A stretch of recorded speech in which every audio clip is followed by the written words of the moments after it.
नमस्कार मित्रों, P3 classes में आपका स्वागत है।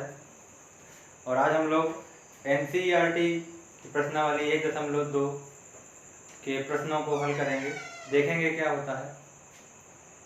तो इसमें प्रश्नावली 1.2 का जो पहला प्रश्न है उसमें पता करना है, उसमें बताना है हमको कि कौन सा कथन सत्य है या और कौन सा कथन असत्य है और क्यों।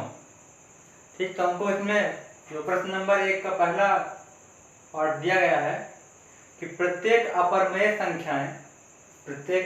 संख्याएं एक वास्तविक संख्या होती है। प्रत्येक अपरिमेय संख्याएं एक वास्तविक संख्या होती हैं। ये कथन सत्य है या असत्य। तो हमने पीछे के वीडियो आपने देखे होंगे तो मैं बताया था वास्तविक संख्या क्या होती हैं। वास्तविक संख्याएं सभी परिमेय संख्याओं और सभी अपरिमेय संख्याओं का संग्रह होती हैं। ठीक, यानी वास्तविक संख्या होगी वास्तविक संख्या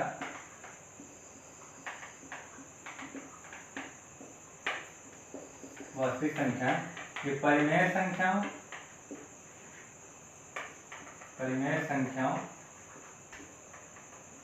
और अपरिमेय संख्याओं और अपरिमेय संख्याओं का संग्रह होती है।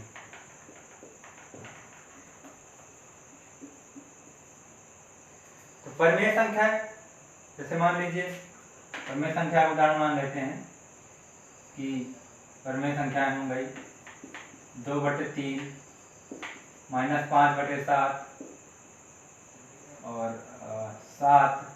ये परिमेय संख्या है। इस तरह की और भी परिमेय संख्या है। अपरिमेय संख्या कैसे? अपरिमेय संख्या जैसे वर्गमूल 2, वर्गमूल 3, घनमूल 2 और पाई। इस तरह की संख्या क्या हो जाएंगी? अपरिमेय संख्या। अब हमको चेक करना है कि ये कथन सत्य है या असत्य है। तो प्रत्येक अपरिमेय संख्या एक वास्तविक संख्या होती है। ये कथन सत्य है। और कैसे सत्य है तो ये देखेंगे। देखिए, ये जो अब सभी हमने बताया कि वास्तविक संख्याएं सभी परिमेय संख्याओं और सभी अपरिमेय संख्याओं का संग्रह होती है। यानी अपरिमेय संख्या यहाँ पर जो शब्द लिखा हुआ है इसके अंतर्गत जो इसके उदाहरण होंगे इसमें सभी अपरिमेय संख्याएं आ जाएंगी। ठीक, और सभी अपरिमेय संख्याएं किसके अंतर्गत आ रही हैं? वास्तविक संख्याओं के अंतर्गत।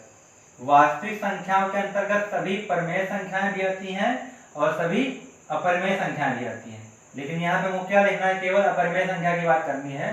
तो यहाँ पे हम लोग देख सकते हैं कि सभी अपरिमेय संख्याएं वास्तविक संख्याओं के अंतर्गत आती हैं, इसलिए प्रत्येक अपरिमेय संख्या एक वास्तविक संख्या होगी। ठीक, तो इसका आंसर इस तरह से लिखेंगे।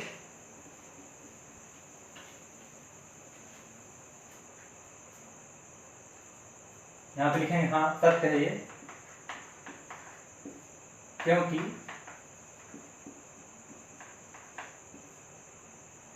वास्तविक संख्याएं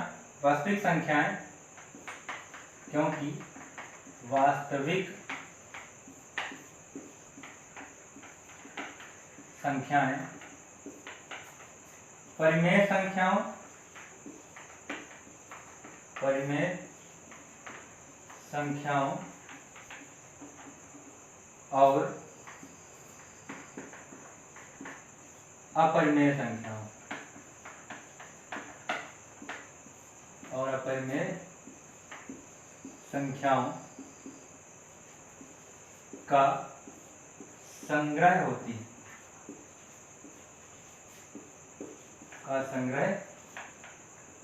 हैं। अर्थात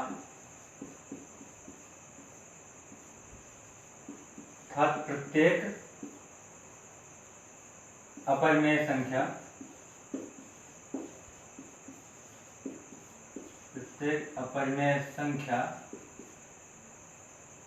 वास्तविक संख्या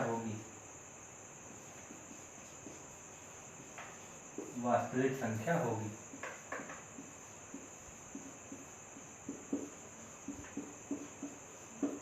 ठीक, ये कथन सत्य है क्योंकि वास्तविक संख्याएं परिमेय संख्याओं और अपरिमेय संख्याओं का संग्रह होती है, जिससे सभी अपरिमेय संख्याएं वास्तविक संख्याओं के अंतर्गत आएंगी, या फिर ये कह सकते हैं कि प्रत्येक अपरिमेय संख्या वास्तविक संख्या के अंतर्गत आएगी या वास्तविक संख्या होगी, अर्थात प्रत्येक अपरिमेय संख्या वास्तविक संख्या होगी। ठीक, अब इसके बाद ये इसका आंसर हो गया। दूसरा जो पहले का दूसरा पार्ट है उसमें हमसे पूछ रहा है कि संख्या रेखा का प्रत्येक बिंदु वर्गमूल m, प्रत्येक बिंदु वर्गमूल m के रूप का होता है जहां m एक प्राकृत संख्या है। तो ये कथन सत्य है या असत्य है? तो हमको पता होना चाहिए कि संख्या रेखा में 0 होता है, 0 के दाहिनी ओर धनात्मक संख्याएं होती हैं और 0 के बाईं ओर ऋणात्मक संख्याएं होती हैं। इस तरह से होती है संख्या रेखा में। यानी क्या क्या होंगे? धनात्मक संख्याएं होंगी, ऋणात्मक संख्याएं होंगी और शून्य होगा। इतना सब मटेरियल होता है संख्या रेखा में। तो हमको ये चेक करना है कि क्या जो संख्या रेखा का प्रत्येक बिंदु है, यानी धनात्मक संख्याएं भी, ऋणात्मक संख्याएं भी और शून्य, तो इन सबको वर्गमूल m के रूप में लिख सकते हैं या नहीं लिख सकते हैं, जहां m एक प्राकृत संख्या है। यानी क्या हम लोग इन सब संख्याओं को प्राकृत संख्या के वर्गमूल के रूप में लिख सकते हैं या नहीं? ठीक, तो इसके लिए एक कंसेप्ट पहले बताना चाहता हूं। हो सकता है कि आप लोगों को ये मिसअंडरस्टैंडिंग हो जो मैं बताने जा रहा हूं, इसको थोड़ा सा सही से समझेंगे और हो सकता है ये आपको नई बात लगे, तो इस पर थोड़ा सा प्रयास कीजिएगा। हम लोगों ने, हो सकता है आप लोगों को ये बताया गया हो पिछली कक्षाओं में कि किसी संख्या का वर्गमूल धनात्मक और ऋणात्मक दोनों होता है। ठीक, जैसे मान लीजिए वर्गमूल 9 का अगर निकाला जाए तो हो सकता है कि आप लोगों को यह बता दिया गया हो कि वर्गमूल 9 का ये मतलब 9 का वर्गमूल प्लस माइनस 3 ये दोनों होगा। ये गलत है। वर्गमूल 9 का मान केवल प्लस 3 होगा। ठीक, माइनस 3 नहीं होता। क्या होता है? केवल प्लस का 3। अगर हम लोग किसी भी प्राकृत संख्या का या फिर किसी भी संख्या का किसी भी धनात्मक संख्या का, 0 का, किसी का, फिलहाल यहाँ पर प्राकृत संख्या की बात हो रही है, तो अगर हम लोग यहाँ बात करें कि अगर हम लोग किसी भी प्राकृत संख्या का वर्गमूल निकालेंगे तो उसका वर्गमूल हमेशा धनात्मक होगा, ऋणात्मक नहीं होगा। ठीक, क्या होगा? हमेशा वर्गमूल धनात्मक होगा, ऋणात्मक नहीं होगा। तो अगर आप लोगों के दिमाग में ये बात हो कि वर्गमूल धनात्मक और ऋणात्मक दोनों होते हैं तो इसको सुधार लीजिएगा कि वर्गमूल किसी भी संख्या केवल धनात्मक ही होता है, ऋणात्मक नहीं होता है। अब ये प्लस माइनस चिन्ह हम लोग कब लेते हैं? तो प्लस माइनस चिन्ह हम लोग तब लेते हैं जब हम लोगों को कोई समीकरण संतुष्ट करना हो, सेटिस्फाई करना हो। जैसे मान लीजिए कि x² माइनस 4, यहाँ पे 9 की बात हो रही है, 9 की बात कर लेते हैं। x² माइनस 9, इसमें हमसे पूछ लिया जाए कि x के किस मान के लिए ये समीकरण संतुष्ट होगा, सेटिस्फाई होगा। ठीक, तो हम लोग क्या करते थे, x² ये माइनस 9 है तो 0 धर जाएगा तो हो जाएगा प्लस का 9। अब ये वर्ग है तो ये हटेगा तो हो जाएगा वर्गमूल 9। तो हम लोग यहाँ पे लिख देते थे कि ये प्लस माइनस 3। ये प्लस माइनस 3 हम लोग इसलिए लिखते थे क्योंकि यहाँ पर हमको, अगर हम लोग इस इक्वेशन में जो समीकरण नंबर 1 है, इस समीकरण 1 में अगर हम लोग x² की जगह, x की जगह अगर हम लोग प्लस 3 रख दें तब भी लेफ्ट हैंड साइड और राइट हैंड साइड इक्वल हो जाएगा, और अगर माइनस 3 रख दें तब भी लेफ्ट हैंड साइड और राइट हैंड साइड इक्वल हो जाएगा। कैसे? जैसे ये है, x की जगह 3 रख रहे हैं पहले, तो 3 का वर्ग माइनस 9, ये कितना आ जाएगा? 9, 3 त्रिकाई 9 माइनस 9, ये कितना हो गया? 0। ठीक, और 0 किसके बराबर है? राइट हैंड साइड के बराबर। अब माइनस 3 रखें लेफ्ट हैंड साइड में, तो x की जगह माइनस 3 का स्क्वायर माइनस 9, और माइनस 3 का वर्ग हो जाएगा 9 माइनस 9, 9 माइनस 9 क्या हो जाएगा? 0, यानी ये सेटिस्फाई हो गया। तो जब भी हम लोग समीकरण को संतुष्ट कराने की बात करेंगे तब वहां पे हम लोग प्लस माइनस लेंगे। लेकिन अगर हमसे कोई डायरेक्ट ये पूछ ले कि वर्गमूल, किसी प्राकृत संख्या का वर्गमूल क्या ऋणात्मक होगा, तो हम लोग कहेंगे नहीं होगा। किसी प्राकृत संख्या का वर्गमूल ऋणात्मक नहीं होता, हमेशा धनात्मक होता है। धनात्मक और ऋणात्मक दोनों तब होते हैं जब हम लोग किसी समीकरण को संतुष्ट कराकर उस पर अगर आगे चेक कर रहे होते हैं, जब हमको किसी समीकरण को संतुष्ट कराना होता है। ठीक, अगर आप लोग आगे जाएंगे तो आप लोग ये ग्राफ पढ़ेंगे y बराबर वर्गमूल x, अभी आपके सिलेबस में ये नहीं है। y बराबर वर्गमूल x का हम ग्राफ खींचेंगे तो ये ग्राफ इस तरह से जाता है, इस तरह से। ठीक, ये तीर नहीं है तो इस तरफ ये x होता है, ये प्लस का x है और ये ऊपर प्लस का y। तो देखेंगे कि ये ग्राफ केवल प्लस में जा रहा है, ऊपर नीचे नहीं आ रहा है। ठीक, तो फिलहाल ये भी आप लोग के काम का नहीं है, काम का है लेकिन अगर आप समझ ना पा रहे हो तो इस पर ज़्यादा टेंशन की जरूरत नहीं है। ये क्या समझना है आप लोगों को कि किसी भी प्राकृत संख्या का वर्गमूल हमेशा धनात्मक होगा। ठीक, और ये धनात्मक और ऋणात्मक तब होगा जब हम कोई समीकरण हल कर रहे होंगे या फिर हमको किसी समीकरण को संतुष्ट कराना होगा।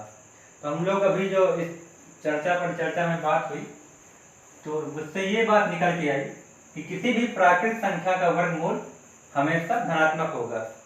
ठीक, किसी भी वर्गमूल के अंदर अगर हम लोग प्राकृत संख्या लिख दें, प्राकृत संख्या, तो वो हमेशा कैसी होगी, धनात्मक होगी। हमको हमेशा धनात्मक संख्या मिलेगी। ठीक, तो अब जब हमको वर्गमूल के अंदर प्राकृत संख्या रखने पर हमेशा धनात्मक संख्या मिल रही है, ऋणात्मक संख्या नहीं मिल रही है, तो फिर ये -1, -2, -3 ये सब तो मिल नहीं पाएंगे। और जब ये सब पॉइंट नहीं मिल पाएंगे तो यानी हम इन सभी बिंदुओं को वर्गमूल m के रूप में नहीं लिख सकते हैं। -1, -2 को वर्गमूल प्राकृत संख्या के रूप में नहीं लिख पाएंगे, और जब अगर नहीं लिख पाएंगे तो ये कथन असत्य हो गया।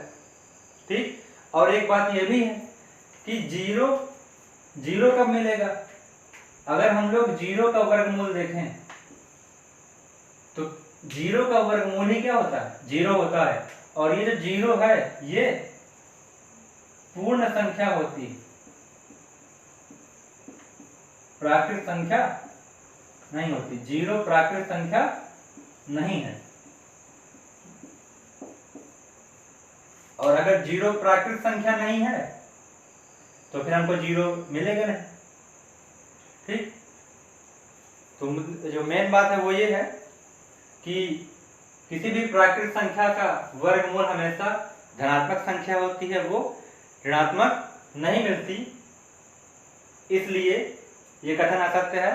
और दूसरा कारण ये है कि वर्गमूल जीरो का मान ही जीरो हो सकता है, और चूंकि जीरो प्राकृत संख्या नहीं है इसलिए भी ये कथन असत्य है।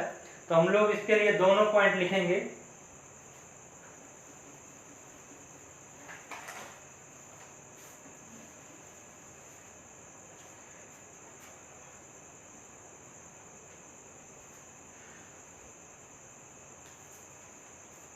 पहले लिख देंगे किसी भी प्राकृत संख्या का वर्गमूल, पहले तो असत्य है,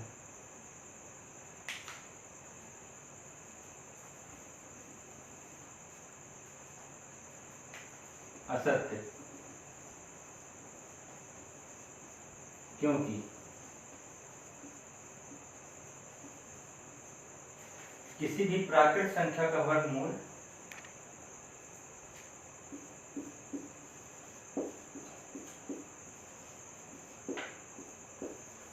किसी भी प्राकृत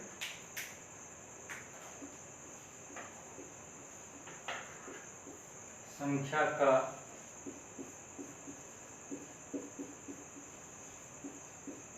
वर्गमूल शून्य नहीं होता। एक कारण ये है, और दूसरा कारण ये है तथा तथा किसी भी प्राकृत संख्या का वर्गमूल ऋणात्मक संख्या नहीं हो सकता, तथा किसी भी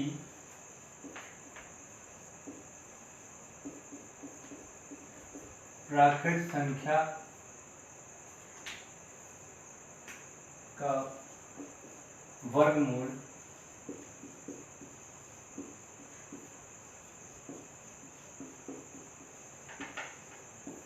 ऋणात्मक संख्या नहीं हो सकता।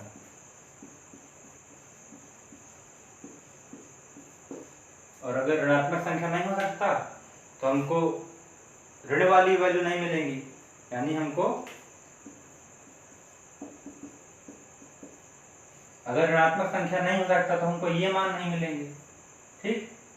और अगर किसी भी प्राकृत संख्या का वर्गमूल शून्य नहीं हो सकता तो हमको ये नहीं मिलेगा। तो अगर हम लोगों को 0 नहीं मिल रहा, -1 -2 नहीं मिल रहा, तो फिर ये पूरी संख्या रेखा तो हमको मिली ही नहीं। संख्या रेखा क्या मिलेगी? संख्या रेखा हमें केवल इतनी मिल जाएगी बची हुई 1 2 3। तो ये संख्या रेखा ही नहीं पूरी हुई। क्यों? क्योंकि संख्या रेखा तब पूरी होगी जब संख्या रेखा में प्राकृत संख्याओं हो, प्राकृत संख्याओं का ऋणात्मक मान हो और शून्य हो। जब तक ये तीनों चीजें नहीं होंगी तब तक कोई भी रेखा संख्या रेखा नहीं हो सकती, ठीक। तो इसका कारण यह हो गया कि यह असत्य है पॉइंट, क्योंकि किसी भी प्राकृत संख्या का वर्गमूल शून्य नहीं होता तथा किसी भी प्राकृत संख्या का वर्गमूल ऋणात्मक संख्या नहीं हो सकता, इसलिए ये असत्य है। तो इसको आप लोग ये नोट कर लीजिएगा।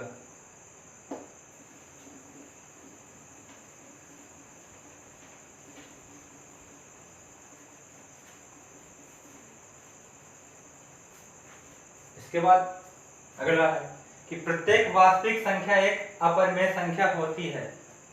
यह भी बिल्कुल पहले जैसा ही है। अभी हमने बताया था कि वास्तविक संख्याएं परिमेय संख्या और अपरिमेय संख्या दोनों का संग्रह होती है। वास्तविक संख्या बराबर परिमेय संख्या और अपरिमेय संख्या, इनका संग्रह।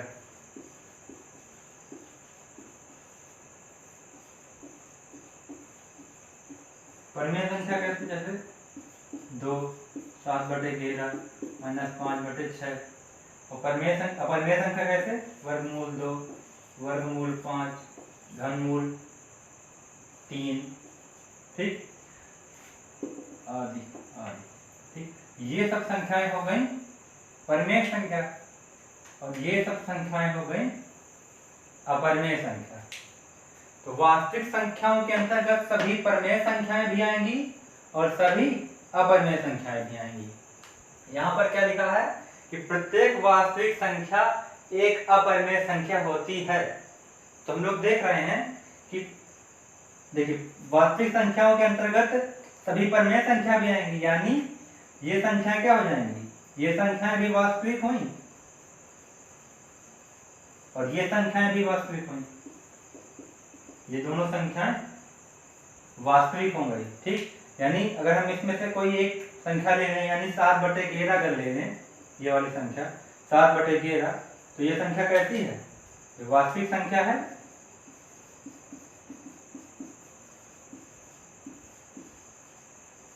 वास्तविक संख्या ये है, ठीक। लेकिन क्या ये अपरिमेय संख्या है? तो ये अपरिमेय संख्या नहीं है। क्यों? क्योंकि ये परिमेय संख्या है। और वे संख्याएं जो परिमेय संख्या नहीं होती वे परिमेय होती हैं, लेकिन ये परिमेय संख्या तो अपरिमेय नहीं है, यानी 7/11 ये अपरिमेय संख्या नहीं है।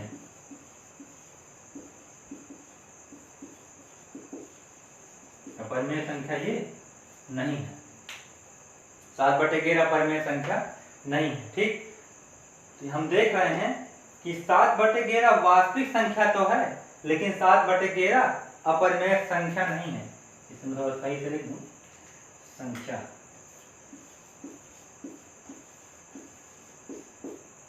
7/11 वास्तविक संख्या तो है, लेकिन 7/11 अपरिमेय संख्या नहीं है। इसलिए लोग यहाँ पे लिख सकते हैं कि प्रत्येक वास्तविक संख्या एक अपरिमेय संख्या होगी, यह कथन असत्य है। यहाँ हम लोगों ने देख लिया कि 7/11 वास्तविक संख्या तो है लेकिन अपरिमेय नहीं। तो यहाँ पर क्या लिखेंगे कि पहली बात तो असत्य है,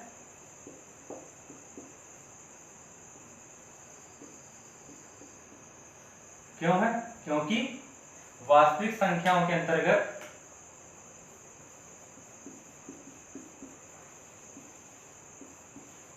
या फिर वास्तविक संख्याएं, वास्तविक संख्याओं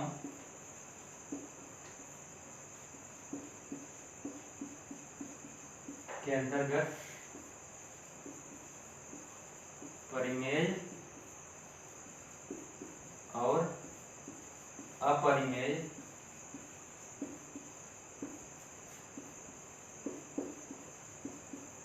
दोनों संख्याएं आती हैं।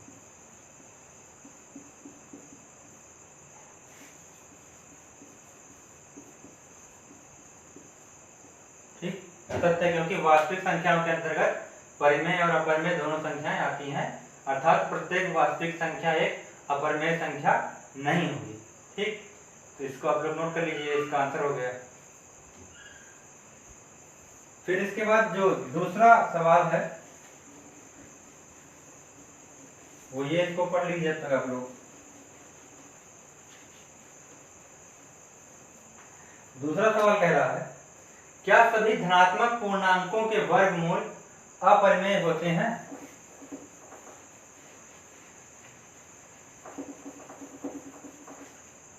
क्या सभी धनात्मक पूर्णांकों के वर्गमूल अपरिमेय होते हैं?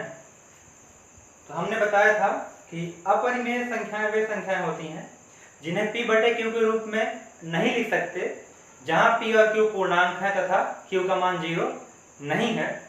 अपरिमेय संख्याओं का जब मैं उदाहरण बता रहा था, पिछले लेक्चर में आप लोग देखेंगे तो मिल जाएगा। अपरिमेय संख्याओं का जब मैं उदाहरण बता रहा था, उसमें उदाहरण मैंने लिखवाया था कि उदाहरण इसका हम लोग बना सकते हैं किस तरह से, वर्गमूल के अंदर कोई भी पूर्ण वर्ग संख्या ना हो, पूर्ण वर्ग संख्या ना हो। यदि हम लोग ये सिचुएशन लिख देंगे तो ये अपरिमेय संख्या हो जाएगी। ये अपरिमेय संख्याओं का उदाहरण है, अपरिमेय संख्याएं, ये अपरिमेय संख्याओं का उदाहरण। ठीक, और हम लोग वर्गमूल के अंदर कोई ऐसी संख्या लिख देंगे जो पूर्ण वर्ग ना हो तो वो अपरिमेय संख्या हो जाएगी। जैसे वर्गमूल के अंदर हम लोग 2 लिख दें तो ये 2 पूर्ण वर्ग नहीं है तो अपरिमेय संख्या हो गई। वर्गमूल के अंदर 3 लिख दें, 3 पूर्ण संख्या नहीं है, अपरिमेय हो गई। वर्गमूल के अंदर हम लोग 5 लिख दें तो यह अपरिमेय संख्या हो जाएगी। लेकिन अगर हम लोगों ने वर्गमूल के अंदर 4 लिख दिया, ठीक, तो ये अपरिमेय संख्या नहीं होगी। क्यों नहीं होगी? क्योंकि देखिए 4 पूर्ण वर्ग संख्या है, 4 पूर्ण वर्ग संख्या है, 2 का वर्ग ये 4 होता है, 2 दूनी 4 यानी 4 पूर्ण वर्ग संख्या है। और किसका वर्ग है? तो 4 2 का वर्ग है। और जब हम लोग 4 को लिखेंगे तो 4 को लिख लेंगे 2 का वर्ग। और मैंने बताया था जब कहीं ऐसा लिखा हो कि वहां वर्गमूल हो और वर्ग दोनों हो तो जो संख्या होती है ये बाहर आती है केवल, तो यहाँ बचेगा 2, यानी हम लोग वर्गमूल 4 को लिख सकते हैं, 2 लिख सकते हैं। ठीक, और 2 क्या हो जाएगा? 2/1। और इसको हम लोगों ने p/q के रूप में लिख दिया, जहां पर q का मान कितना है? 1 है, यानी 0 नहीं है। और q का मान 0 नहीं है, यानी ये 2/1 कैसे हो जाएगा? ये परिमेय संख्या हो गई। ठीक, तो इसका आंसर ये हो जाएगा कि क्या सभी धनात्मक पूर्णांकों के वर्गमूल अपरिमेय होते हैं? तो इसमें आंसर हो जाएगा नहीं, अपरिमेय नहीं होते सभी। और फिर इसके बाद अगला कह रहा है, यदि नहीं तो एक ऐसी संख्या के वर्गमूल का उदाहरण दीजिए जो एक परिमेय संख्या है। तो यहाँ पर देखेंगे, यदि नहीं तो एक ऐसी संख्या के वर्गमूल का उदाहरण दीजिए जो एक परिमेय संख्या है। तो अगर हम लोग वर्गमूल के अंदर वर्गमूल के अंदर अगर हम लोग पूर्ण वर्ग संख्या लिख देंगे, जैसे 4 लिख दें तो 4 पूर्ण वर्ग संख्या होती है, 9 लिख दें 9 भी पूर्ण वर्ग संख्या होती है। ठीक, तो हम लोगों को एक हम लोग को इसमें एक परिमेय संख्या मिलेगी।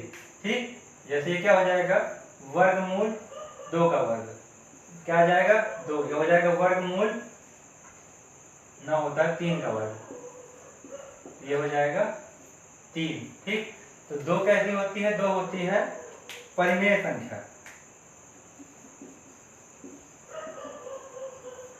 2 होती है परिमेय संख्या, जैसे 3 हो गई परिमेय संख्या, परिमेय संख्या।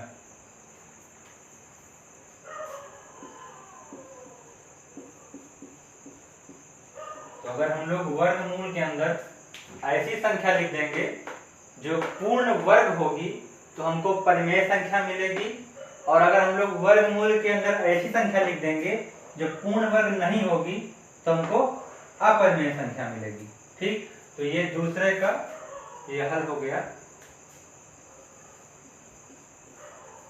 यही आंसर, इसको ऐसे किया जाएगा, बस इतना ही। ठीक, तो इसके बाद इसका अगला क्वेश्चन है कि वर्गमूल 5 को, जो क्वेश्चन नंबर तीसरा है, वो तीसरा क्वेश्चन है कि वर्गमूल 5 को संख्या रेखा पर निरूपित कीजिए। यानी ये वर्गमूल 5 को संख्या रेखा पर दर्शाना है कि किस तरह दर्शाया जाएगा और कहाँ पर होगा। तो इसको मैं पिछले लेक्चर में बता चुका हूँ और उसकी लिंक मैं डिस्क्रिप्शन में दे दूंगा, तो आप लोग उसे देख लीजिएगा। वीडियो देखने के लिए धन्यवाद।